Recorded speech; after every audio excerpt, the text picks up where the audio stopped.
Dear student, अब हम अपने स्टैंडर्ड 10th का अलजेब्रा का सेकंड चैप्टर क्वाड्रेटिक इक्वेशन पढ़ने वाले हैं। तो क्वाड्रेटिक इक्वेशन पढ़ने के पहले हमें समझना होगा कि क्वाड्रेटिक पॉलिनोमियल क्या होती है। तो स्टैंडर्ड 9th में हम लोगों ने ऑलरेडी पढ़ा है quadratic polynomial, linear polynomial, cubic polynomial etcetera etcetera polynomial chapter पढ़ा है। तो वहाँ पर हमने पढ़ा था कि ऐसे पॉलिनोमियल्स जिनमें एक ही वेरिएबल यूज किया जाता है और जिस पॉलिनोमियल की डिग्री 2 होती है, ऐसे पॉलिनोमियल क्या कहलाते हैं? क्वाड्रेटिक पॉलिनोमियल कहलाते हैं। ठीक है, अब इसी कॉन्सेप्ट को हम आगे बढ़ाने वाले हैं। देखिए यहाँ हमने लिखा है क्वाड्रेटिक पॉलिनोमियल्स क्या होती है।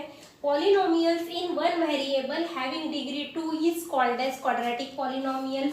अब यहाँ पर कुछ एग्जाम्पल लिखे हैं मैंने। अब यहाँ पर आप लोगों ने देखा है कि यहाँ पर 3 टर्म्स है, यहाँ एक ही टर्म है, यहाँ पर 2 टर्म है। तो क्या हो जाता है, ये जो क्वाड्रेटिक पॉलिनोमियल होती है इरिस्पेक्टिव ऑफ टर्म्स होती है, यानी नंबर ऑफ टर्म्स कितनी है इस पर कुछ भी डिपेंड नहीं करता। डिपेंड सिर्फ करता है उसके डिग्री पर और वेरिएबल्स कितने यूज किए गए हैं उस पर। जैसे कि इस एग्जाम्पल में देखा हमने कि वेरिएबल 2 टाइम्स यूज किया है लेकिन एक ही वेरिएबल यूज किया है। यहाँ सिंगल टाइम वेरिएबल यूज किया बट वेरिएबल की डिग्री 2 है। यहाँ पर भी ठीक वैसा ही है। तो अब आप लोगों को क्वाड्रेटिक पॉलिनोमियल समझ में आ गया। अब इसी के बेस पर जो एक्टिविटी है हमारे बुक में, उस एक्टिविटी को हम कंप्लीट करेंगे।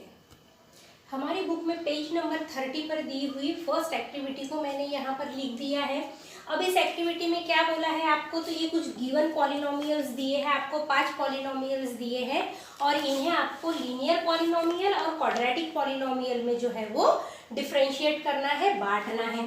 तो अब हम सबसे पहले पॉलिनोमियल पर आते हैं। तो क्या है सबसे पहला पॉलिनोमियल? 5x + 9। अब लीनियर पॉलिनोमियल क्या होते हैं, तो जिन पॉलिनोमियल्स की डिग्री 1 होती है वो कहलाते हैं लीनियर पॉलिनोमियल। तो ये जो पहला पॉलिनोमियल है 5x + 9, ये हो जाएगा आपका लीनियर पॉलिनोमियल। अब दूसरा पॉलिनोमियल है x² + 3x - 5। तो यहाँ पर वेरिएबल तो एक ही यूज किया है लेकिन इस पॉलिनोमियल की जो डिग्री है वो 2 है और हमने यहीं ऊपर लिखा है कि जिस पॉलिनोमियल्स की डिग्री जो होती है 2 वो क्वाड्रेटिक पॉलिनोमियल कहलाते। तो अब ये जो है दूसरा पॉलिनोमियल x² + 3x - 5, ये हो जाएगा क्वाड्रेटिक पॉलिनोमियल। अगेन तीसरा पॉलिनोमियल 3x - 7 लीनियर पॉलिनोमियल हो जाएगा। उसके बाद चौथा पॉलिनोमियल है 3x² - 5x, ये हो जाएगा आपका क्वाड्रेटिक। तो यहाँ लास्ट में ये जो पॉलिनोमियल है 5x³, अब यहाँ पर ना तो इसकी डिग्री 2 है, वेरिएबल तो एक ही यूज किया है लेकिन इसकी डिग्री ना 1 है ना 2 है। तो ऐसे जो पॉलिनोमियल्स होते हैं वो कहलाते हैं क्यूबिक पॉलिनोमियल्स।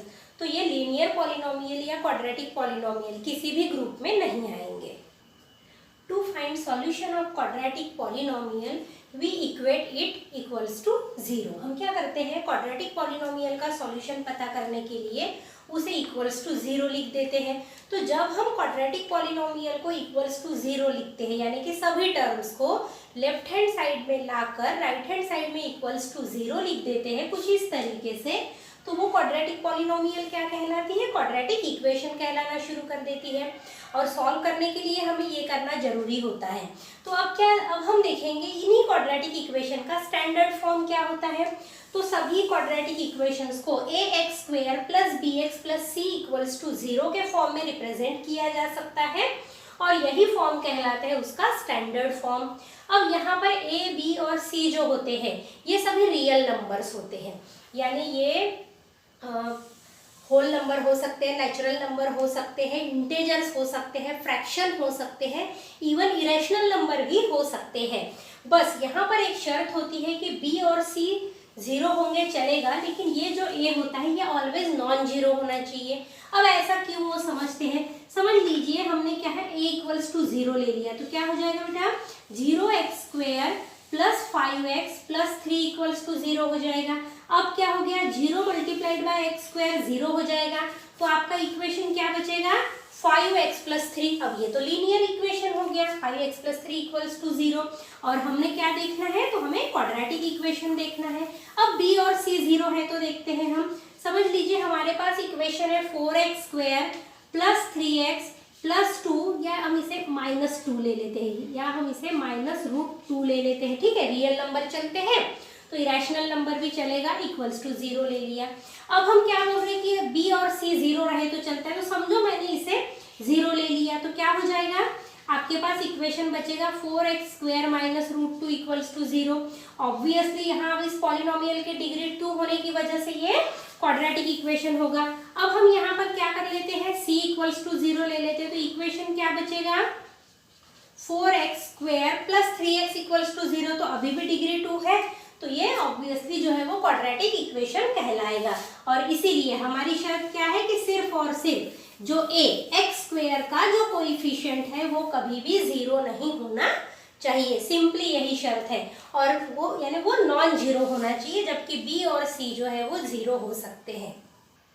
अभी हमने जो पढ़ा उसी से रिलेटेड एक्टिविटी जो हमारे बुक में पेज नंबर 31 पर दी है उसे हम अब कंप्लीट करते हैं। तो सबसे पहले इसमें क्या बोला है बेटा, right the polynomials in index form, in polynomials को इंडेक्स फॉर्म में लिखना है।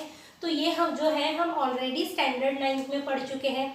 तो इंडेक्स फॉर्म में लिखना है मतलब क्या करना है, तो ये जो डिग्री है वेरिएबल का जो इंडेक्स है, वेरिएबल के जो इंडाइसेस है उनके असेंडिंग या डिसेंडिंग ऑर्डर में लिखना है। तो यहाँ पर हम डिसेंडिंग ऑर्डर में लिखेंगे। तो ये जो पहला पॉलिनोमियल है ये ऑलरेडी जो है इंडेक्स फॉर्म में है। अब दूसरे वेरिएबल पर आते हैं, तो यहाँ दूसरे पॉलिनोमियल पर आते हैं, तो यहाँ पर क्या है 3x² - 5x, बस यहाँ पर कांस्टेंट वाले टर्म एब्सेंट है तो उस टर्म को +0 इस फॉर्म में लिख देंगे। तीसरे पॉलिनोमियल में, तीसरा ये क्वाड्रेटिक पॉलिनोमियल ही है लेकिन यहाँ मिडल टर्म और कांस्टेंट टर्म एब्सेंट है, तो इस मिडल टर्म का कोएफिशिएंट 0 लेकर लिखेंगे और कांस्टेंट टर्म को भी हम 0 से जो है वो 0 से रिप्रेजेंट करेंगे।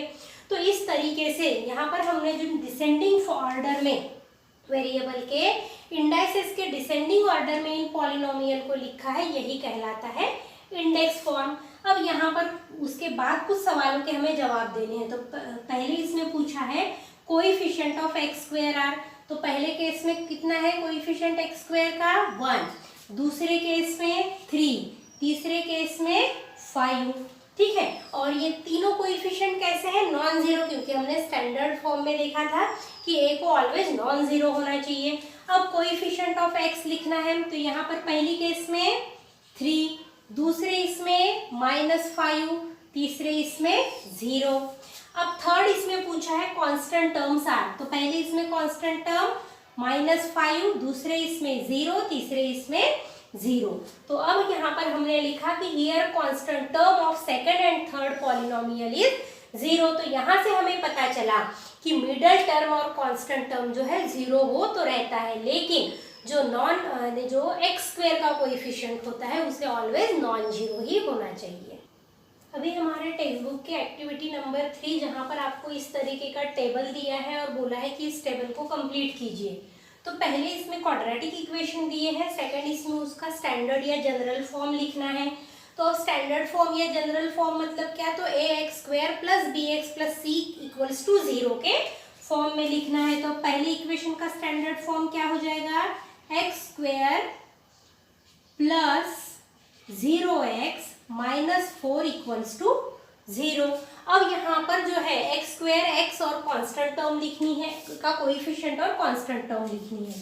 तो x² का कोएफिशिएंट यानी a 1, b 0 और c -4। अब दूसरे इक्वेशन पे आते हैं, तो इसे स्टैंडर्ड फॉर्म में लिखना है, तो क्या हो जाएगा y² अपनी जगह पर 2y लेफ्ट हैंड साइड में ट्रांसपोज हो जाएगा, तो ये -2y हो जाएगा, और -7 ट्रांसपोज होगा तो ये +7 हो जाएगा। ये हो गया आपका इक्वल्स टू 0। तो अब यहाँ पर x² या y² जो भी वेरिएबल यूज किया है उसके स्क्वायर का जो है कोएफिशिएंट लिखना है। तो ये 1, -2 और c 7। थर्ड इक्वेशन यहाँ पर कांस्टेंट टर्म एब्सेंट है, तो उस कांस्टेंट टर्म को हम +0 लिखकर फिल कर देंगे। तो यहाँ अब a की वैल्यू हो गई 1, b की वैल्यू 2 और c की वैल्यू 0। तो इस तरीके से जो है ये एक्टिविटी हम यहाँ पर कंप्लीट करेंगे। अब हम पढ़ने वाले हैं रूट्स ऑफ क्वाड्रेटिक इक्वेशन। तो क्वाड्रेटिक इक्वेशन के रूट क्या होते हैं, तो ऐसी वैल्यू वेरिएबल की ऐसी वैल्यूज जो गिवन क्वाड्रेटिक इक्वेशन को सेटिस्फाई करती है तो वो क्या कहलाते हैं, रूट्स ऑफ क्वाड्रेटिक इक्वेशन। अब यहाँ पर मैं एक एग्जांपल ले रही हूँ, x square plus 2x plus 2x plus 3 equals to 0। ठीक है, ये हमारा एक क्वाड्रेटिक इक्वेशन है। -3 इक्वल्स टू 0, ये हमारा एक क्वाड्रेटिक इक्वेशन है, हम कंसीडर करते हैं। तो अब क्या हो जाएगा, यहाँ पर हम एक एक वैल्यूज रखकर जो है वो कंसीडर करेंगे। तो अब हम यहाँ पर डायरेक्टली अंदाजा लगा सकते हैं, तो ये बहुत सिंपल है। तो क्या हो जाएगा बेटा, x इक्वल्स टू 1 इसकी एक वैल्यू होगी और दूसरी वैल्यू हो जाएगी x इक्वल्स टू -2। ठीक है, तो अब ये जो है ये रूट्स या सॉल्यूशन कहलाएंगे क्वाड्रेटिक इक्वेशन के। क्यों, तो देखो अब हम इस इक्वेशन में इन वैल्यूज को रखेंगे। तो सबसे पहले हमने रखा x इक्वल्स टू 1। अब क्या हो जाएगा, हमारा इक्वेशन है x square plus 2x minus 3 equals to 0 है। अब यहाँ जहाँ जहाँ पर x आया है वहाँ पर हम क्या करेंगे, ये 1 वैल्यू पुट करेंगे। तो क्या हो जाएगा, 1 का square plus 2 multiplied by 1 minus 3 equals to 0 हो जाएगा। अब हो गया 1 प्लस 2 माइनस 3 इक्वल्स टू 0। तो अब 3 minus 3 equals to 0, 0 equals to 0। तो अब यहाँ पर जो है कंडीशन सेटिस्फाई हो गई।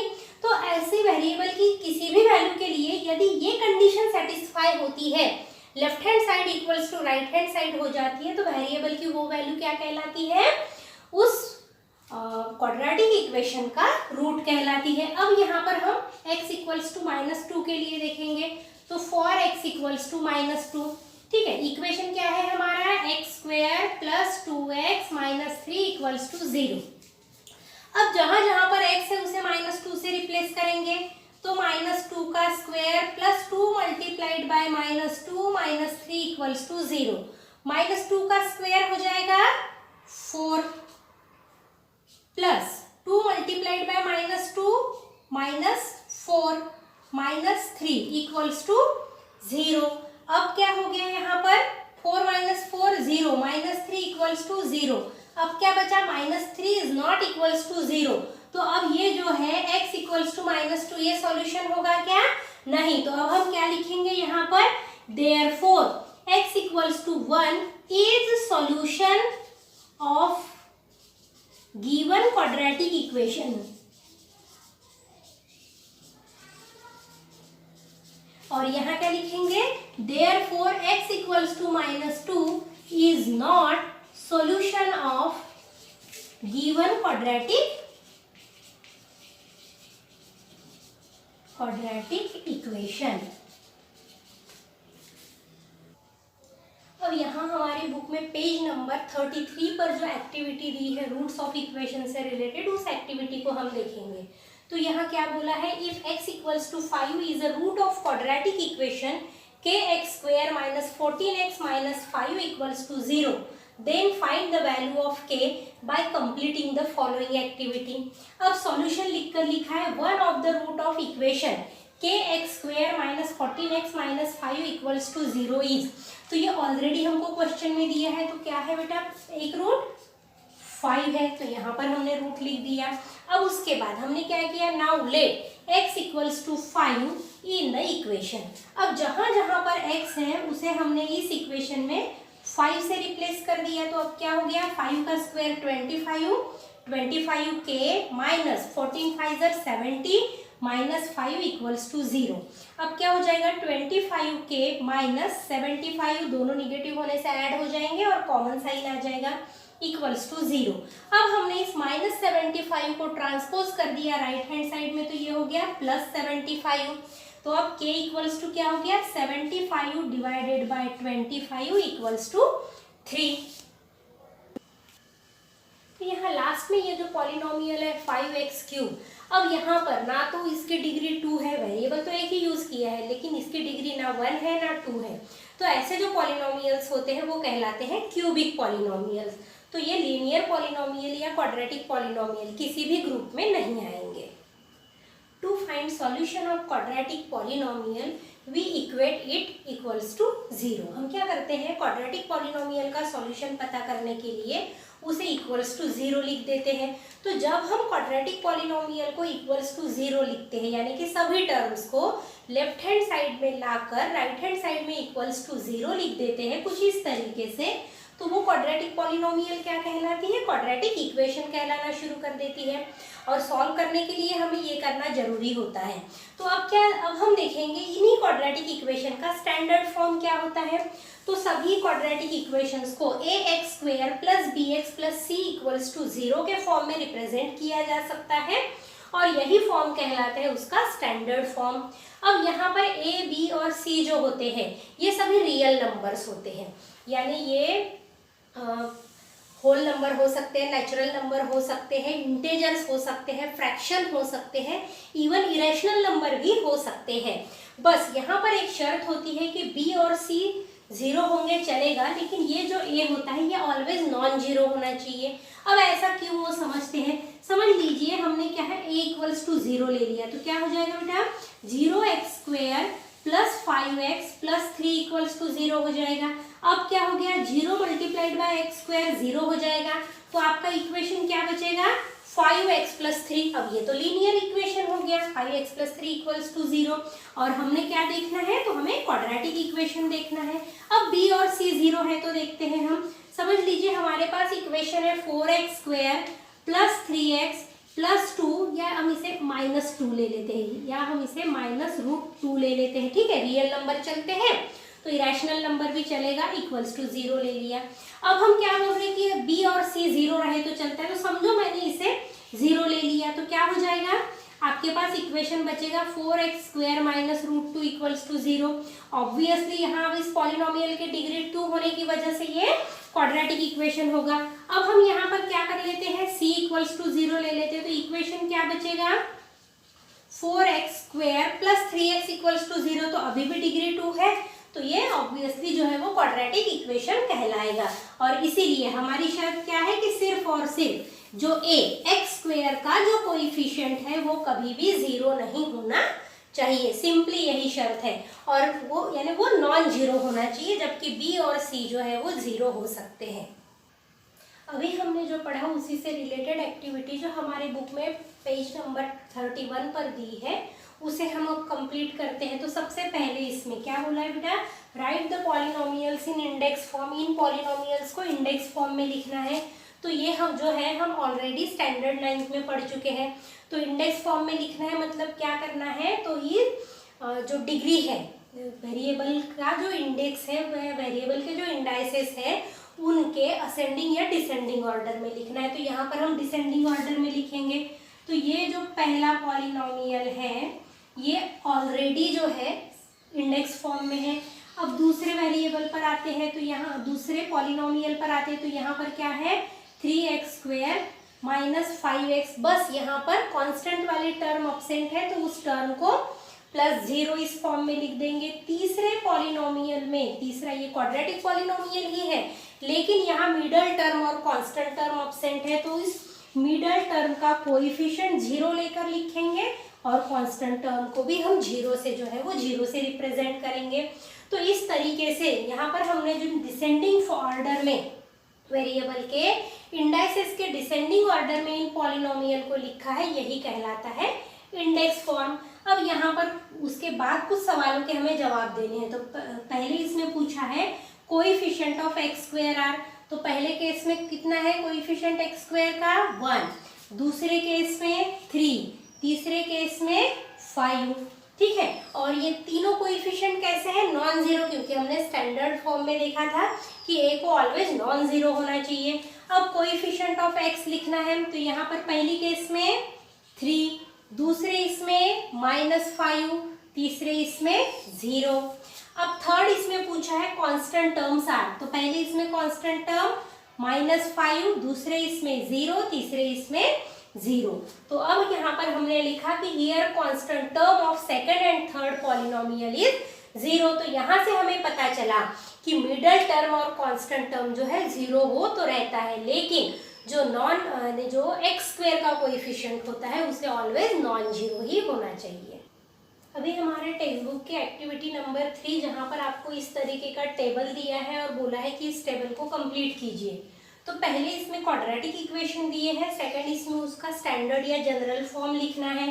तो स्टैंडर्ड फॉर्म या जनरल फॉर्म मतलब क्या, तो ax² plus bx plus c equals to 0 के फॉर्म में लिखना है तो पहली इक्वेशन का स्टैंडर्ड फॉर्म क्या हो जाएगा, x square plus 0x minus 4 equals to 0।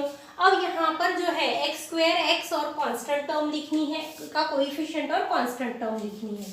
तो एक्स स्क्वेयर का कोएफिशिएंट यानी a 1, b 0 और c -4। अब दूसरे इक्वेशन पे आते हैं तो इसे स्टैंडर्ड फॉर्म में लिखना है तो क्या हो जाएगा, वाई स्क्वायर अपनी जगह पर 2y लेफ्ट हैंड साइड में ट्रांसपोज हो जाएगा तो ये -2y हो जाएगा और -7 ट्रांसपोज होगा तो ये +7 हो जाएगा। ये हो गया आपका इक्वल्स टू 0। तो अब यहाँ पर एक्स स्क्वेयर या वाई स्क्वेयर जो भी वेरिएबल यूज किया है उसके स्क्वेयर का जो है कोएफिशिएंट लिखना है तो ये 1 -2 और c 7। थर्ड इक्वेशन यहाँ पर कांस्टेंट टर्म अब्सेंट है तो उस कांस्टेंट टर्म को हम +0 लिखकर फिल कर देंगे। तो यहाँ अब a की वैल्यू हो गई 1, b की वैल्यू 2 और c की वैल्यू 0। तो इस तरीके से जो है ये एक्टिविटी हम यहाँ पर कंप्लीट करेंगे। अब हम पढ़ने वाले हैं रूट्स ऑफ क्वाड्रेटिक इक्वेशन। तो क्वाड्रेटिक इक्वेशन के रूट क्या होते हैं, तो ऐसी वैल्यू, वेरिएबल की ऐसी वैल्यूज जो गिवन क्वाड्रेटिक इक्वेशन को सेटिस्फाई करती है तो वो क्या कहलाते हैं, रूट्स ऑफ क्वाड्रेटिक इक्वेशन। अब यहाँ पर मैं एक एग्जांपल ले रही हूँ, x square plus 2x x square plus 2x plus 3 equals to 0। ठीक है, ये हमारा एक क्वाड्रेटिक इक्वेशन है। -3 इक्वल्स टू 0 ये हमारा एक क्वाड्रेटिक इक्वेशन है, हम कंसीडर करते हैं। तो अब क्या हो जाएगा, यहाँ पर हम एक एक वैल्यूज रखकर जो है वो कंसीडर करेंगे। तो अब हम यहाँ पर डायरेक्टली अंदाजा लगा सकते हैं, तो ये बहुत सिंपल है। तो क्या हो जाएगा बेटा, x इक्वल्स टू 1 इसकी एक वैल्यू होगी और दूसरी वैल्यू हो जाएगी x इक्वल्स टू -2। ठीक है, तो अब ये जो है ये रूट्स या सॉल्यूशन कहलाएंगे क्वाड्रेटिक इक्वेशन के। क्यों, तो देखो अब हम इस इक्वेशन में इन वैल्यूज को रखेंगे। तो सबसे पहले हमने रखा x इक्वल्स टू 1। अब क्या हो जाएगा, हमारा इक्वेशन है x square plus 2x minus 3 equals to 0 है। अब यहाँ जहाँ जहाँ पर x आया है वहाँ पर हम क्या करेंगे, ये 1 वैल्यू पुट करेंगे। तो क्या हो जाएगा, 1 का square plus 2 multiplied by 1 minus 3 equals to 0 हो जाएगा। अब हो गया 1 प्लस 2 माइनस 3 इक्वल्स टू 0। तो अब 3 minus 3 equals to 0, 0 equals to 0। तो अब यहाँ पर जो है कंडीशन सेटिस्फाई हो गई। तो ऐसे वेरिएबल की किसी भी वैल्यू के लिए यदि ये कंडीशन सेटिस्फाई होती है, left hand side equals to right hand side हो जाती है, तो वेरिएबल की वो वैल्यू क्या कहलाती है, उस क्वाड्रेटिक इक्वेशन का रूट कहलाती है। अब यहाँ पर हम x इक्वल्स टू -2 के लिए देखेंगे। तो फॉर x इक्वल्स टू -2, ठीक है, इक्वेशन क्या है हमारा, x square plus 2x minus 3 equals to 0। अब जहां जहां पर x है उसे -2 से रिप्लेस करेंगे। तो -2 का square plus 2 multiplied by -2 minus 3 equals to 0। -2 का स्क्वायर हो जाएगा 4 plus 2 multiplied by -2 minus 4 minus 3 equals to 0। अब क्या हो गया यहाँ पर, 4 माइनस 4 0 माइनस 3 इक्वल्स टू 0। अब क्या बचा, -3 इज नॉट इक्वल्स टू 0।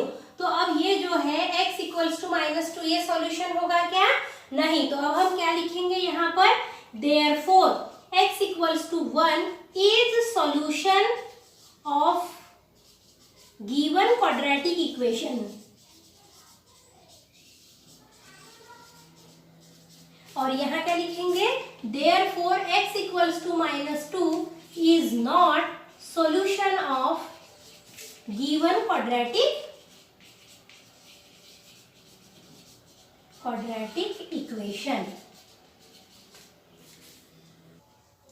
अब यहाँ हमारी बुक में पेज नंबर 33 पर जो एक्टिविटी दी है रूट्स ऑफ इक्वेशन से रिलेटेड, उस एक्टिविटी को हम देखेंगे। तो यहाँ क्या बोला है, if x equals to 5 is a root of quadratic equation kx square minus 14x minus 5 equals to 0, then find the value of k by completing the following activity. अब सॉल्यूशन लिखकर लिखा है one of the root of equation kx square minus 14x minus 5 equals to 0 is. तो ये already हमको question में दिया है, तो क्या है बेटा, एक रूट 5 है, तो यहाँ पर हमने रूट लिख दिया। अब उसके बाद हमने क्या किया, now let x equals to 5 in the equation. अब जहां जहां पर x है उसे हमने इस इक्वेशन में 5 से रिप्लेस कर दिया, तो अब क्या हो गया, 5 का स्क्वायर 25 के माइनस 14 5 70 माइनस 5 इक्वल्स टू 0। अब क्या हो जाएगा, 25 के माइनस 75 दोनों निगेटिव होने से ऐड हो जाएंगे और कॉमन साइन आ जाएगा इक्वल्स टू 0।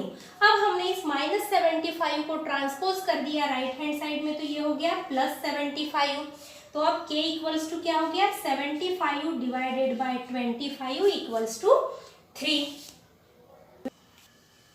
तो यहाँ लास्ट में ये जो पॉलिनोमियल है 5x³, अब यहाँ पर ना तो इसकी डिग्री 2 है, वेरिएबल तो एक ही यूज किया है, लेकिन इसकी डिग्री ना 1 है ना 2 है। तो ऐसे जो पॉलिनोमियल्स होते हैं वो कहलाते हैं क्यूबिक पॉलिनोमियल्स। तो ये लीनियर पॉलिनोमियल या क्वाड्रेटिक पॉलिनोमियल किसी भी ग्रुप में नहीं आएंगे। To find solution of quadratic polynomial we equate it equals to 0। हम क्या करते हैं, क्वाड्रेटिक पॉलिनोमियल का सॉल्यूशन पता करने के लिए उसे इक्वल्स टू 0 लिख देते हैं। तो जब हम क्वाड्रेटिक पॉलिनोमियल को इक्वल्स टू 0 लिखते हैं, यानी कि सभी टर्म्स को लेफ्ट हैंड साइड में लाकर राइट हैंड साइड में इक्वल्स टू 0 लिख देते हैं कुछ इस तरीके से, तो वो क्वाड्रेटिक पॉलिनोमियल क्या कहलाती है, क्वाड्रेटिक इक्वेशन कहलाना शुरू कर देती है। और सॉल्व करने के लिए हमें ये करना जरूरी होता है। तो अब हम देखेंगे इन्हीं क्वाड्रेटिक इक्वेशन का स्टैंडर्ड फॉर्म क्या होता है। तो सभी क्वाड्रेटिक इक्वेशंस को ax² plus bx plus c equals to 0 के फॉर्म में रिप्रेजेंट किया जा सकता है और यही फॉर्म कहलाता है उसका स्टैंडर्ड फॉर्म। अब यहाँ पर a, b और c जो होते हैं ये सभी रियल नंबर्स होते हैं, यानी ये होल नंबर हो सकते हैं, नेचुरल नंबर हो सकते हैं, इंटेजर्स हो सकते हैं, फ्रैक्शन हो सकते हैं, इवन इरेशनल नंबर भी हो सकते हैं। बस यहाँ पर एक शर्त होती है कि b और c 0 होंगे चलेगा, लेकिन ये जो a होता है ये ऑलवेज नॉन जीरो होना चाहिए। अब ऐसा क्यों वो समझते हैं, समझ लीजिए हमने क्या है a इक्वल्स टू 0 ले लिया, तो क्या हो जाएगा बेटा, 0x² plus 5x plus 3 equals to 0 हो जाएगा। अब क्या हो गया, 0 मल्टीप्लाइड बाय x² 0 हो जाएगा, तो आपका इक्वेशन क्या बचेगा, 5x प्लस 3। अब ये तो लीनियर इक्वेशन हो गया, 5x प्लस 3 इक्वल्स टू 0। और हमने क्या देखना है, तो हमें क्वाड्रेटिक इक्वेशन देखना है। अब b और c 0 है तो देखते हैं हम, समझ लीजिए हमारे पास इक्वेशन है 4x² प्लस 3x प्लस 2, या हम इसे -2 ले लेते हैं, या हम इसे -√2 ले लेते हैं, ठीक है, रियल नंबर चलते हैं तो इरेशनल नंबर भी चलेगा, इक्वल्स टू 0 ले लिया। अब हम क्या बोल रहे हैं कि b और c 0 रहे तो चलता है, तो समझो मैंने इसे 0 ले लिया, तो क्या हो जाएगा, आपके पास इक्वेशन बचेगा 4x² minus √2 equals to 0। Obviously यहाँ अब इस पॉलिनोमियल के डिग्री 2 होने की वजह से ये क्वाड्रेटिक इक्वेशन होगा। अब हम यहाँ पर क्या कर लेते हैं, c इक्वल्स टू 0 ले लेते हैं, तो इक्वेशन क्या बचेगा, 4x² plus 3x equals to 0, तो अभी भी डिग्री 2 है, तो ये ऑब्वियसली जो है वो क्वाड्रेटिक इक्वेशन कहलाएगा।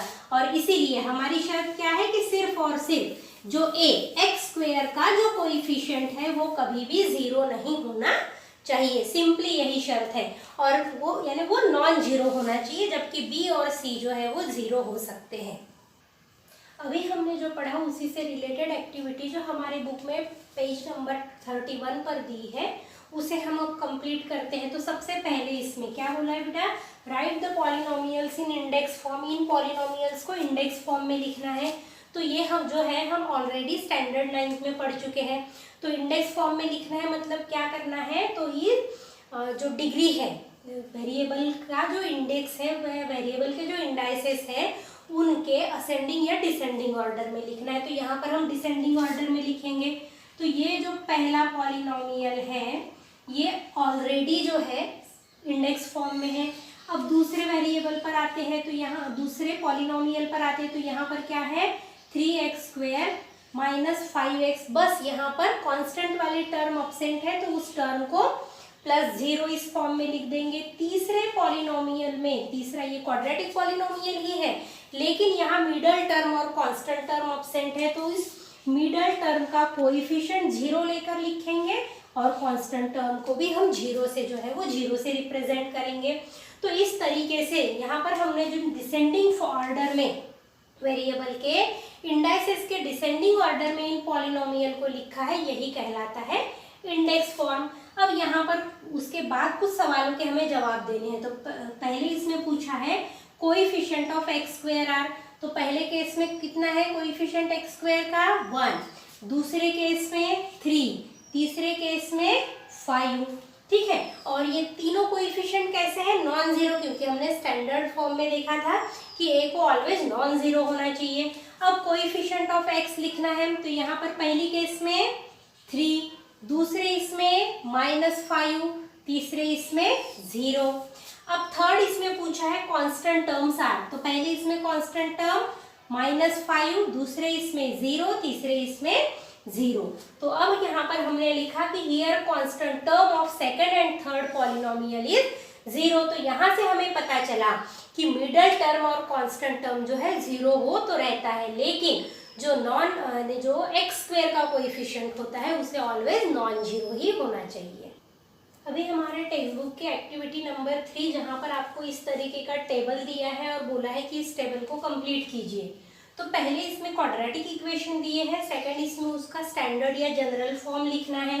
तो स्टैंडर्ड फॉर्म या जनरल फॉर्म मतलब क्या, तो ax² + bx + c = 0 के फॉर्म में लिखना है। तो पहली इक्वेशन का स्टैंडर्ड फॉर्म क्या हो जाएगा, x² + 0x - 4 = 0। अब यहाँ पर जो है x² x और कांस्टेंट टर्म लिखनी है, का कोएफिशिएंट और कांस्टेंट टर्म लिखनी है। तो x² का कोएफिशिएंट यानी a 1, b 0 और c -4। अब दूसरे इक्वेशन पे आते हैं, तो इसे स्टैंडर्ड फॉर्म में लिखना है। तो क्या हो जाएगा, y² अपनी जगह पर 2y लेफ्ट हैंड साइड में ट्रांसपोज हो जाएगा, तो ये -2y हो जाएगा, और -7 ट्रांसपोज होगा तो ये +7 हो जाएगा। ये हो गया आपका =0। तो अब यहाँ पर x² या y² जो भी वेरिएबल यूज किया है उसके स्क्वायर का जो है कोएफिशिएंट लिखना है। तो ये 1, -2 और c 7। थर्ड इक्वेशन, यहाँ पर कांस्टेंट टर्म अब्सेंट है, तो उस कांस्टेंट टर्म को हम +0 लिखकर फिल कर देंगे। तो यहाँ अब a की वैल्यू हो गई 1, b की वैल्यू 2 और c की वैल्यू 0। तो इस तरीके से जो है ये एक्टिविटी हम यहाँ पर कंप्लीट करेंगे। अब हम पढ़ने वाले हैं रूट्स ऑफ क्वाड्रेटिक इक्वेशन। तो क्वाड्रेटिक इक्वेशन के रूट क्या होते हैं, तो ऐसी वैल्यू, वेरिएबल की ऐसी वैल्यूज जो गिवन क्वाड्रेटिक इक्वेशन को सेटिस्फाई करती है, तो वो क्या कहलाते हैं, रूट्स ऑफ क्वाड्रेटिक इक्वेशन। अब यहाँ पर मैं एक एग्जांपल ले रही हूँ, x² + 2x + 2x + 3 = 0। ठीक है, ये हमारा एक क्वाड्रेटिक इक्वेशन है। -3 = 0, ये हमारा एक क्वाड्रेटिक इक्वेशन है, हम कंसीडर करते हैं। तो अब क्या हो जाएगा, यहाँ पर हम एक एक वैल्यूज रखकर जो है वो कंसीडर करेंगे। तो अब हम यहाँ पर डायरेक्टली अंदाजा लगा सकते हैं, तो ये बहुत सिंपल है। तो क्या हो जाएगा बेटा, x = 1 इसकी एक वैल्यू होगी और दूसरी वैल्यू हो जाएगी x = -2। ठीक है, तो अब ये जो है ये रूट्स या सॉल्यूशन कहलाएंगे क्वाड्रेटिक इक्वेशन के। क्यों, तो देखो अब हम इस इक्वेशन में इन वैल्यूज को रखेंगे। तो सबसे पहले हमने रखा x = 1। अब क्या हो जाएगा, हमारा इक्वेशन है x² + 2x - 3 = 0 है। अब यहाँ जहाँ जहाँ पर x आया है वहाँ पर हम क्या करेंगे, ये 1 वैल्यू पुट करेंगे। तो क्या हो जाएगा, 1 का स्क्वायर + 2 × 1 - 3 = 0 हो जाएगा। अब हो गया 1 + 2 - 3 = 0। तो अब 3 - 3 = 0, 0 = 0। तो अब यहाँ पर जो है कंडीशन सेटिस्फाई हो गई। तो ऐसे वेरिएबल की किसी भी वैल्यू के लिए यदि ये कंडीशन सेटिस्फाई होती है, left hand side = right hand side हो जाती है, तो वेरिएबल की वो वैल्यू क्या कहलाती है, उस क्वाड्रेटिक इक्वेशन का रूट कहलाती है। अब यहाँ पर हम x = -2 के लिए देखेंगे। तो फॉर x = -2, ठीक है, इक्वेशन क्या है हमारा, x² + 2x - 3 = 0। अब जहां जहां पर x है उसे -2 से रिप्लेस करेंगे। तो -2 का स्क्वायर + 2 × -2 - 3 = 0। -2 का स्क्वायर हो जाएगा 4 प्लस 2 × -2 -4 -3 = 0। अब क्या हो गया यहाँ पर 4 - 4 0 -3 इक्वल्स टू 0। अब क्या बचा, -3 इज नॉट इक्वल्स टू 0। तो अब ये जो है x इक्वल्स टू -2 ये सॉल्यूशन होगा क्या, नहीं। तो अब हम क्या लिखेंगे यहाँ पर, therefore x equals to 1 is solution of given quadratic equation.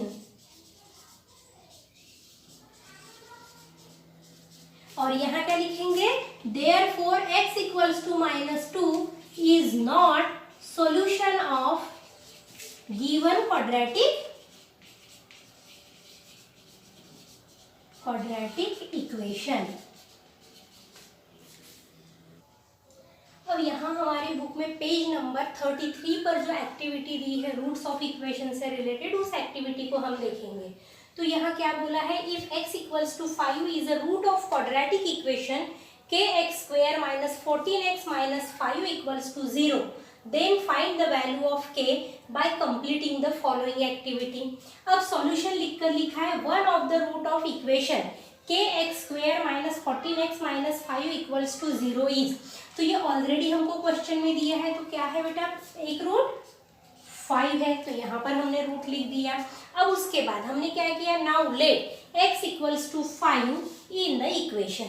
अब जहां जहां पर x है उसे हमने इस इक्वेशन में 5 से रिप्लेस कर दिया। तो अब क्या हो गया, 5 का स्क्वायर 25 के माइनस 14 5 70 -5 इक्वल्स टू 0। अब क्या हो जाएगा, 25 के माइनस 75 दोनों निगेटिव होने से ऐड हो जाएंगे और कॉमन साइन आ जाएगा, इक्वल्स टू 0। अब हमने इस -75 को ट्रांसपोज कर दिया राइट हैंड साइड में, तो ये हो गया +75। तो अब k इक्वल्स टू क्या हो गया, 75 डिवाइडेड बाय 25 इक्वल्स टू 3।